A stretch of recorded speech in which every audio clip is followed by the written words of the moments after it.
Tom suggested that there's been an agreement over in the Congress for the last 15 years that the Republicans and the Democrats will not go after each other on ethics. That's right. Is that your perception? That's right. And we partnered on that issue during the last administration.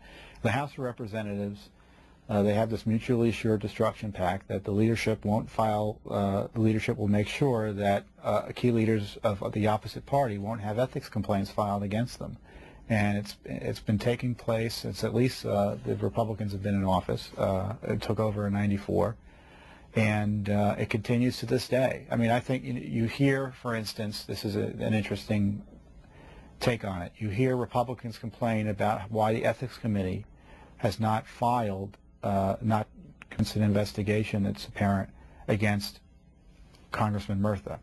And they've asked the Democrats to vote, or sought votes to refer it to the Ethics Committee.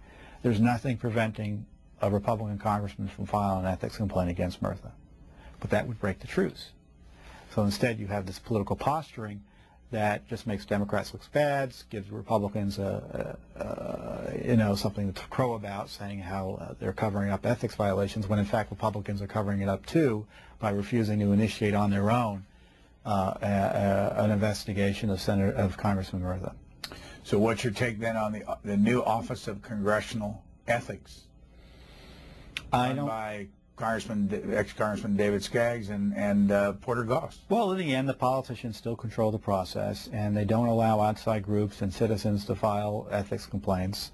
The process is still not transparent enough. And I testified to Congress about this once the Democrats took over, suggesting ways to do it. And it just seems like it's the leadership's views that the Ethics Committee and the ethics process be toothless, and it is. How much does the public care about all this? Well, every time it's raised as an issue, the political party on the wrong end of it always loses. So I think they care a lot about it. And what is your situation over the years when it comes to fundraising? Are you doing better this year than before, or have you been hit by this overall economic situation in the country? We're doing pretty well. We want to do better, but there's an intense interest in what's going on here in Washington, and I think there's a sense out there among many Americans, or at least Americans who are likely to support us, that the government's out of control, that it's acting capriciously and lawlessly, and that the Republican Party is out to lunch in terms of presenting real opposition and real check. The Democrats obviously have their political chits in with the administration, and so they see the value of an independent interest group, an independent group like Judicial Watch, trying to hold members of both parties to account. And with our government doing things that are ripe with corruption in terms of the size and scope and lack of control, I think people perceive our role as more important than ever, and our contributions are beginning to reflect that, and I keep my fingers crossed on that. So you earlier mentioned the late, great Paul Weirich, who has been in that chair, by the way, 3 or 4 years ago. Why do you say great? What was great about Paul Weirich? Oh, Paul is the founding father of the modern conservative movement. He founded a number of organizations. He helped numerous people get involved in politics and in the public policy process. He was unafraid to criticize politicians who supposedly were on his side, and as a result, he told truth to power, and it wasn't just for political convenience. It was based on principle. And can you remember a moment behind the scenes where you saw Paul Weirich tell off a politician? Well, oh yes, every time he give us an example of you. Well, I have a better example, because to talk about his insights. It was back when I first met him, and I met him.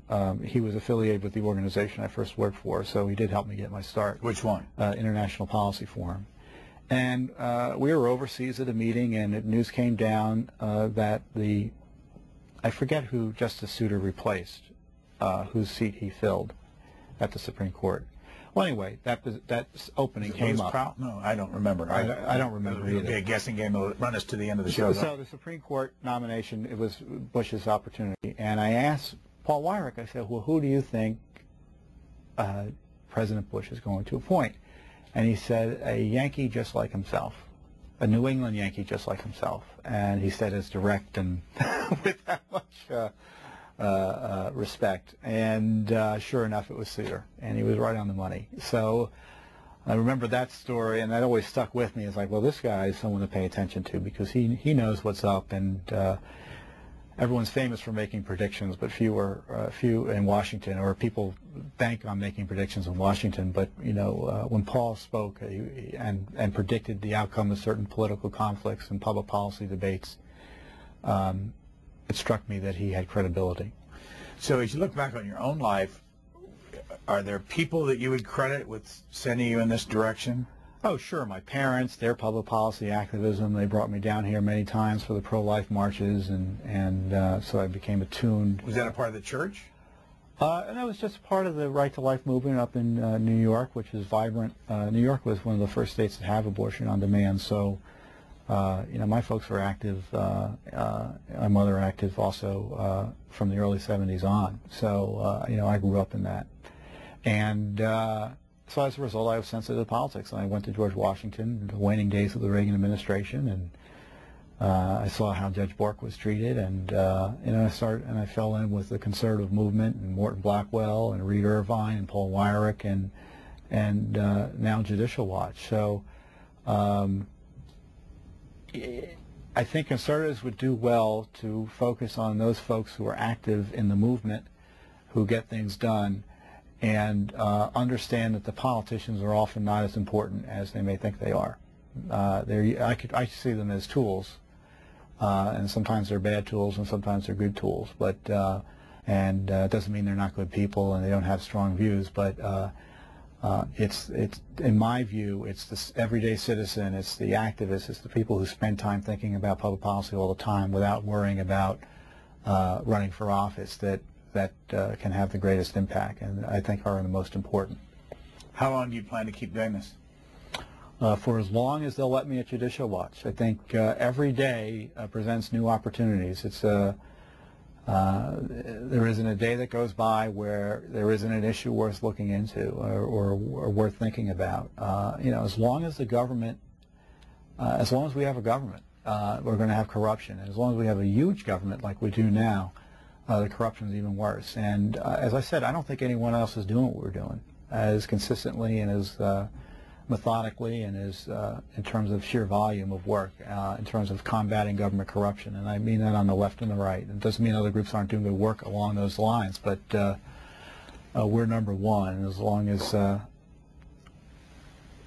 as there's Americans see the need to combat government corruption, we're going to be around, and I hope to be around as well. What can people find on your website, and what's the address? It's the website is judicialwatch.org, judicialwatch.org, and people can find our press releases, which analyze the documents that we uncover, the FOIA documents themselves, the links to the 9/11 video that we talked about, links to the bank documents we talked about, links to all sorts of interesting Freedom of Information Act documents that we uncover. I encourage people to sign up for my weekly update, which I try to give a weekly play-by-play about what we're doing and what issues are important at the website. And we also have a great blog I have to put in plug for. It's Corruption Chronicles blog. Our writer, Irene Garcia, former reporter with the LA Times, monitors corruption going on and reports on them. We don't necessarily do investigations of everything that's going on out there, but we do try to track it through the blog and give people a way of, again, finding out what their government is up to in many ways, for ill. Tom Fitton of Judicial Watch, we're out of time, and thank you very much. Hey, thank you, Brian.